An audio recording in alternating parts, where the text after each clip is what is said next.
All right, guys, we are back again with another COVID Cabal, and this is going to be a very short episode. Sorry, a little bit delayed. There were technical issues. I could not get this camera working for whatever reason. So, and I'm not even really sure exactly what happened.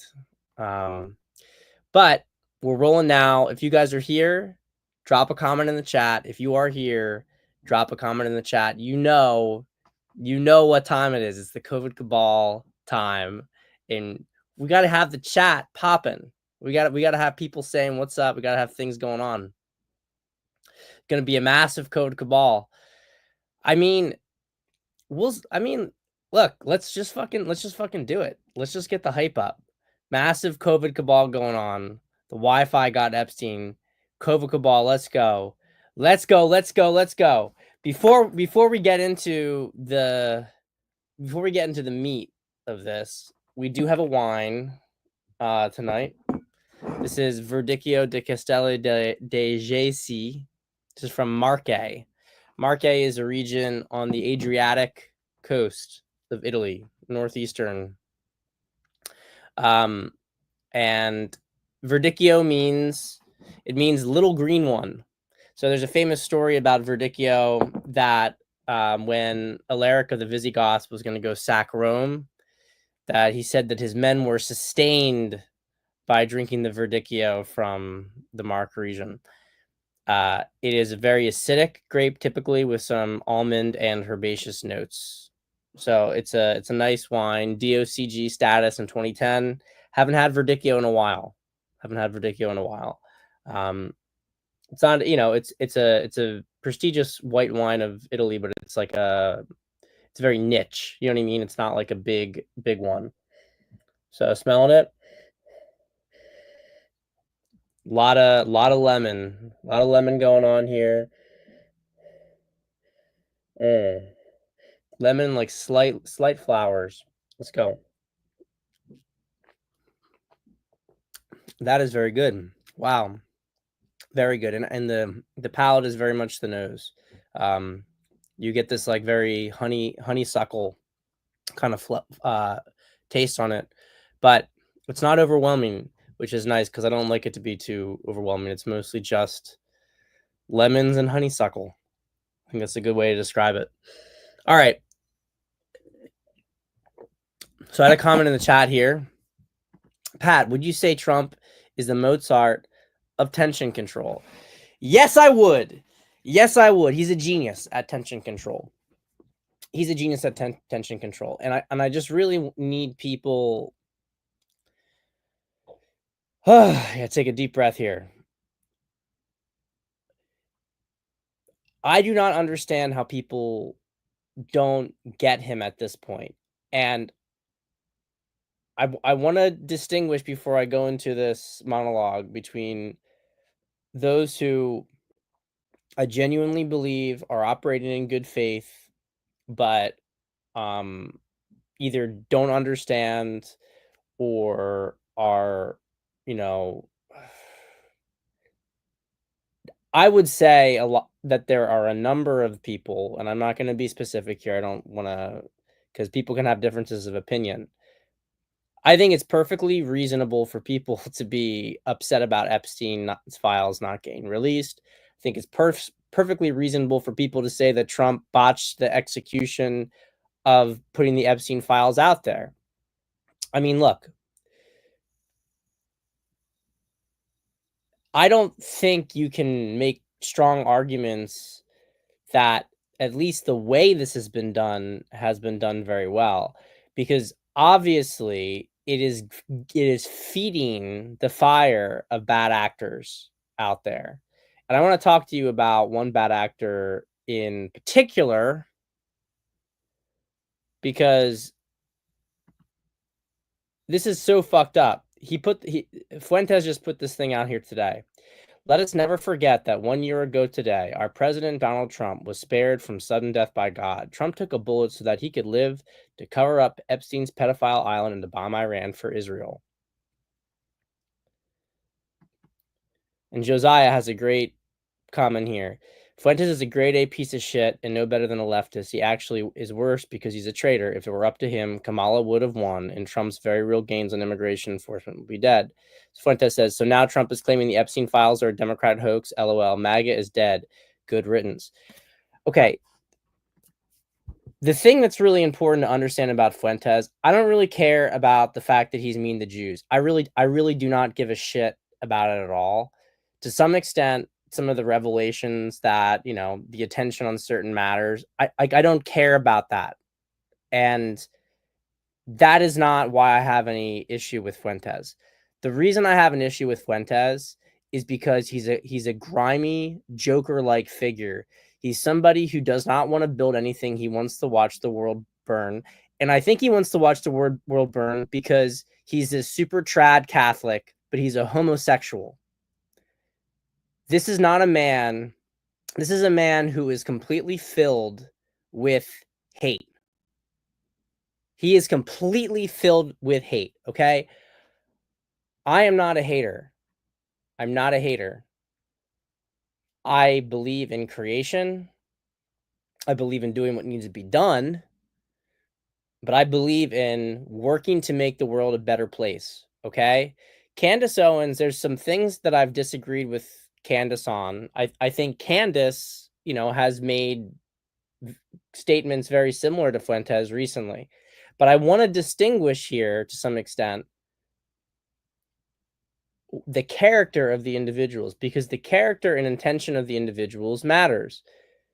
Candace, for instance, was pointing out, why aren't you having kids, Nick? Oh, fuck that. Fuck that. Fuck women. Women suck. Women suck. I'm not going to have sex with women. I'm telling you, this guy is a homosexual.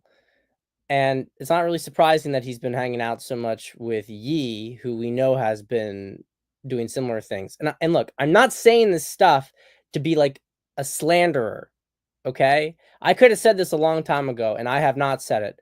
The reason I'm saying it now, the reason I'm talking about this now, is because you have to look at where are people oriented in life. When Tucker Carlson says something, and he has an opinion that's different or whatever, he puts his neck out there. You should listen to it, because Tucker has had some very real skin in the game when it comes to life, right? And Tucker genuinely cares and wants things to get better. Nick doesn't want things to get better. Guys, there's loyal opposition and then there's disloyal opposition. There are people who exist to harm you. And I talked about this last COVID cabal, but I want to build on this a little bit. I want to call it out very directly. Nick Fuentes, I'm not going to beat around the bush anymore. Nick Fuentes is absolutely oriented, and I don't know if it's because he's under some sort of payroll for it. I don't like to jump to that kind of stuff, to be honest, because Nick has natural talent as a polemic speaker. And I remember when Nick started back in 2016 with his little like green screened, you know, show. It was better production than this, right? And I'm saying this because Nick is a talented individual. You have to acknowledge that he is a talented polemic speaker. But I said on a prior show, when Fuentes talks, your vibration goes down. You become a victim of the Jews. The Jews do everything. The Jews control everything. But it's not even just that the Jews control everything. It's that you can't do anything about it. And by the way, the man who has done the most to actually fight to stop it, you definitely shouldn't support him. And you should consider him a traitor, and he's a terrible person. And this stuff, you know them. Like, look, Jesus said it very well. You shall know them by their fruits.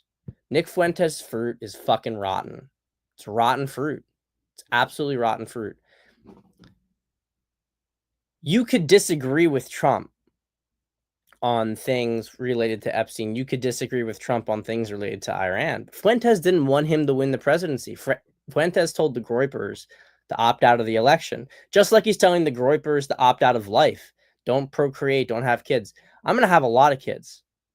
I'm going to have a lot of kids. And the reason I'm going to have a lot of kids is because they're killing us. Understand that? I have a lot of kids because they're killing us. It's fucking defiance. You understand? I mean, I love kids. Don't get me wrong. There's levels to it, though, is my point. Is that a lot of people say, oh, well, women are messed up. This is, you can't do this. You can't do. Yes, you fucking can do this. Yes, you can do this stuff. And this is why, even though I've had differences of opinion with Andrew Tate, and, there's some messages that I'm not completely aligned with him. It doesn't matter. I'm never trashing Andrew Tate, because even if Andrew Tate can be like crass or whatever, it doesn't matter. Andrew's telling people to live. And you contrast that with Fuentes. Fuentes wants you to die. Fuentes worships death. He's a death worshiper. He wants everything to get worse. He would love nothing better than for people to start getting killed because of all this stuff. He would love the chaos. He would love the situation to get worse, because the worse things get, the more he benefits from it. Okay? So I'm saying this because you have to be very, very cautious about people like that and what they're telling you and why they're telling you it. Because if someone's telling you, even if there's a lot of true things they're telling you, if they're telling you it for a wrong reason and they are manipulating your way of thinking, they can actually make you worse off. We do not get through this without Trump. We would be fucking nowhere without Trump. We would not have a fucking chance without Trump. Does anybody who is upset with Trump and the Epstein stuff, do they seriously understand and appreciate that? Or are they just children? Are they just emotional children? We have had an amazing 6 months of his first 6 months of his presidency. Holy shit. Presidency. I guess I'm thinking about pregnancy because my wife is like 7.5 months right now, and she's popping.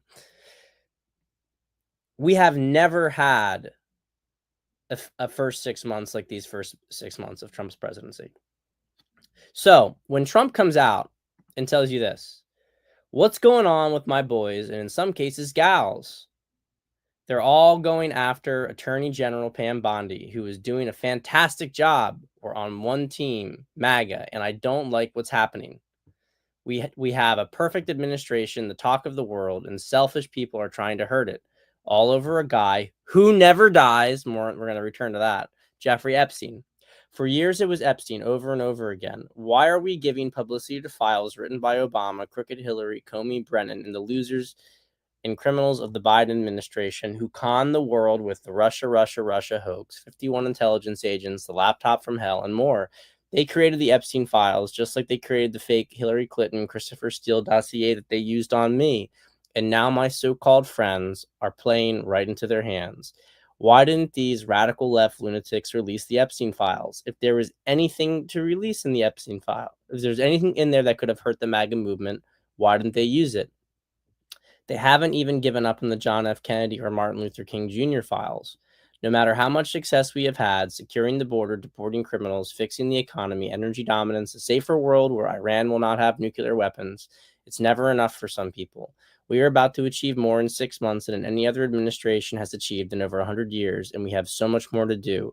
We are saving our country and making America great again, which will continue to be our complete priority. The left is imploding. Kash Patel and the FBI must be focused on investigating voter fraud, political corruption, Act Blue, the rigged and stolen election of 2020, and arresting thugs and criminals, instead of spending month after month looking at nothing but the same old radical left-inspired documents on Jeffrey Epstein. Let Pam Bondi do her job. She's great. The 2020 election was rigged and stolen, and they tried to do the same in 2024, and that's why she is looking into it as AG and so much more. 1 year ago, our country was dead. Now it's the hottest country anywhere in the world. Let's keep it that way and not waste time and energy on Jeffrey Epstein, somebody that nobody cares about. Thank you for your attention to this matter. Okay, wow, there is so much to unpack there. So much to unpack there. So the first is obviously this very specific choice of words all over a guy who never dies, Jeffrey Epstein, right? Trump did not have to say it like that, right? He didn't have to say it like that. That's a deliberate provocation, just like when he says something like this, stop talking about Epstein, this is also a deliberate provocation. So look, there's a couple things here that we want to go into. The first is the most superficial, which is trust Trump. Trump is telling you, look at what we're accomplishing, look at how we're winning. So just because it doesn't make sense to you, just because you do not understand exactly what's going on right now, don't think that things are not going according to plan. And very specifically, do not think that Pam Bondi and Kash Patel are people who I don't trust, because if they are doing, if they look like they're being disloyal, they are not being disloyal. They are actually operating according to plan, and we are moving forward with things. So even if it doesn't make sense to you, stop doubting it. Another thing in here that's worth noting, which is very true, and I'm going to give you two angles on this. The first is that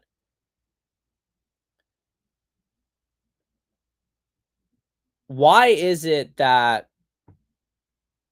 the left, if there was stuff damaging to Trump or MAGA, why didn't they release anything on Epstein before? They had the files during Biden's presidency. They didn't do it. And honestly, most of the left really hasn't been clamoring to get these documents released. Now, you've started to see some people come forward now. Ro Khanna, for instance, is putting something forward with that. And to be fair, I actually forget what it was. He had some, I think, bipartisan bill, I think, on campaign finance or something with Marjorie Taylor Greene a few years ago. I don't mind okay, I don't want to say I don't mind Ro Khanna. I don't like Ro Khanna because he's a shitlib. But I don't think Ro Khanna is like an evil, despicable person. The vast majority of these Democrats are just totally corrupt. I don't really think Ro Khanna's corrupt. I don't get the sense that he's a particularly decrepit politician. And it's probably, you know, the fact that he would even put that forward is somewhat significant, because I really haven't seen it come from any Democratic politicians besides for him.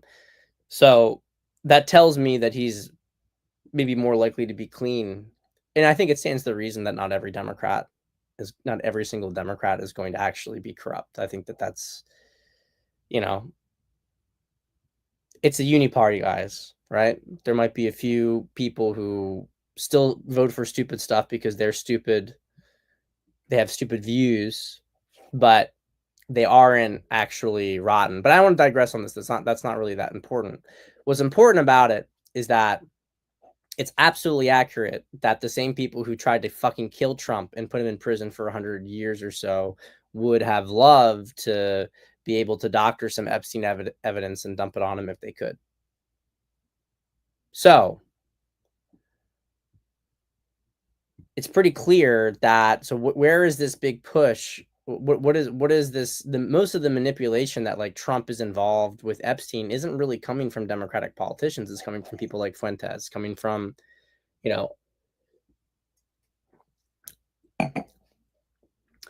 I said in the last show that believe that Trump didn't release the files because he was able to use that as leverage against people. But there's a lot of different layers to this that could happen, that could be going on. It could be that stuff on Epstein is going to come out, but Trump wants to put distance between himself in that information, and he wants, to some extent, the public to get really agitated about it so that there's, a pretext to do it. I mean, what he's doing right now, like he knows how to market. So he knows when you say he's a hypnotist. I mean, Scott Adams himself has said he's a hypnotist, right? So when you say stop talking about Epstein, That is like a classic hypnotic way to make everybody think about Epstein. He knows that this stuff doesn't work. The way to get someone to stop talking about something is to divert their attention elsewhere. So why is Trump directly talking about the stuff with Epstein? Maybe Epstein's alive. Maybe Epstein's going to testify at some point. I'm not pretending to know the exact answer to this kind of stuff. Because you can't know the answer to this kind of stuff. All you can know in this fog of war is that Trump is fighting these people tooth and nail, and he does it as he has always done it, in a very deceptive, difficult to understand manner to the outside, because he operates in the fog of war. He operates like a mafia guy. He grew up in a city that was run by the mafia. Like, when he was a kid, he grew up in a mafia city. And mafiosos are not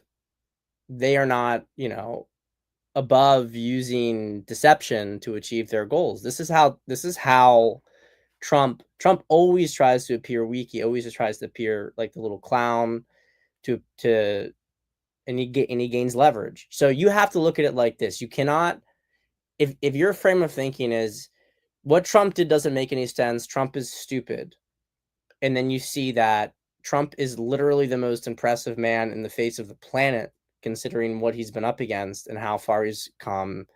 And also putting aside the fact that it very much looks like Trump has some sort of divine intervention on his side because of certain things that his own genius couldn't have spared him from, but that were spared to him by God.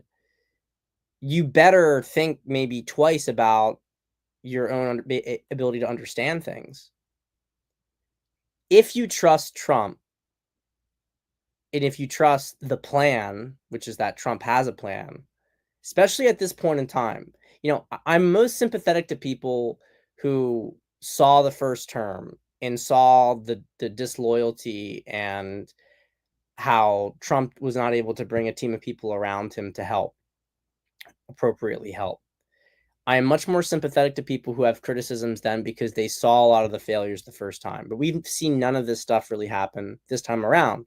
I'm not saying, look, I like the pressure on Trump's people. I like the pressure on Trump's team because I like an engaged populace. We are not going to have a functioning republic if people are not pushing back.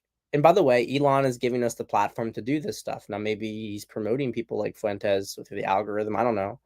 But the bottom line is that having a healthy democracy requires civic engagement, people being pissed off at the president, but it also requires the president to not follow simply the caprices of the crowd. I got a couple things here I want to show you. Scott Adams says this very well. If you see the Epstein story as a crime story, which of course it is, you probably favor maximum disclosure of everyone and everything involved, including innocent people, like a typical court case. If you see the Epstein story as something bigger involving more than one nation, you might see it as a commander-in-chief issue, meaning the public is not meant to have the full story, similar to most national defense issues. We elect a president to decide, in part, what the public can safely see. Would you favor full disclosure if you knew it would derail a peace negotiation? Would you favor full disclosure if you knew it would end Republican control of Congress and plunge the country back into Democratic open border hellscape? If you can't say what you would give up to get the full Epstein disclosure you crave, you're not a serious person. And this is what, more or less, what I said on the last show or a couple shows ago, which is that Trump has to weigh a bunch of different concerns here. Is it better to use the Epstein thing to win on other issues? Scott Adams had another poll. He said, would you have your child die so that people could learn about Epstein? And, the vast majority of people said, like 90 something percent said no, obviously not. If you would have your kid die over that, you're pretty fucked up. To be honest, you're pretty fucked up because you don't even know what the revelation is going to change. You don't even know what it's going to change. So, you don't even know what it is and you don't know what it's going to change. So how can you wager your child's life over that kind of stuff? This is very, very serious, high stakes stuff. I feel certain some of this is being used as leverage, but it also may be that Trump himself is constrained at releasing this stuff, at least in a certain manner, in a certain way. Maybe it's much more important. Maybe there is going to be an investigation, and it's much more important that Trump has neutrality right now. Right now, Trump's showing himself to be very neutral on the issue, right? So he becomes more insulated politically from anything that may emerge with it. There is another thing I want to show here to show you somebody who's not that. Oh, I posted the same one twice. Hold on a second. Hold on a second. Give me 1 second here. Because I think a lot of people trust Tulsi because Tulsi doesn't talk a lot. Tulsi just seems to work, and she came from the left, or like, she suffered a lot. She was on a terror watch list too. She said there was a war with the deep state going on. Sees the base asking on X, why aren't things going faster? I can attest personally that in my work as DNI, the deep state is fighting us every step of the way. Do you think the campaign was hard? Do you think what President Trump went through was hard? And it was. The road ahead will not be easy. And it exists within every single federal agency. And so I feel the same frustration that I see many of you expressing on X or in different platforms about why aren't things going faster? Why aren't we getting results more quickly? I feel this frustration every single day. We are pushing hard. Know that they are pushing hard back. Okay? So we have to have a little bit more faith in where we've come. I don't know if Bondi's amazing or whatever. To be honest, the DOJ has done a lot of very good things in the last 6 months. Civil Rights Division, Harmeet Dillon's done a very good job. We will have to see a lot of the results. People's charges have been dropped. Like just the other day, people were complaining, oh, why is Pam Bondi's DOJ still investigating this doctor who gave out vaccine certificates? And then she dropped it. This stuff is improving, stuff is changing, but you guys are going to have to, I'm not saying you guys, because a lot of you guys are, not like this, but people are going to have to trust Trump a little bit more. You have to trust your commander in chief. This is why I keep saying you have to understand his intentions. If you understand your leader's intentions, then you can operate in a way that tries to help things move forward for him. If you don't trust his intentions, if you think he's been bought out, you think that those were things that you could maybe think the first term. I never thought them. They were things you could maybe think the first term. After what they did to him during Biden's term and, trying to kill him and throw him in prison, I think you have to really be totally just delusional to think that he's cucking on anything. If he's doing it his own way, he's doing it because that's the strategy, and he's very good at it. I would not be good at it. Almost no one would be remotely close to as good of it as Trump. He is incredible at smoke screens. I think that the main thing that Trump messed up is this, and I'm going to close with this because I have to run to dinner. The main thing that Trump has messed up with this whole Epstein thing is that he does not, and part of it is because he's probably constrained a little bit based on the circumstances. I think he underestimated just how much people want these fuckers dead.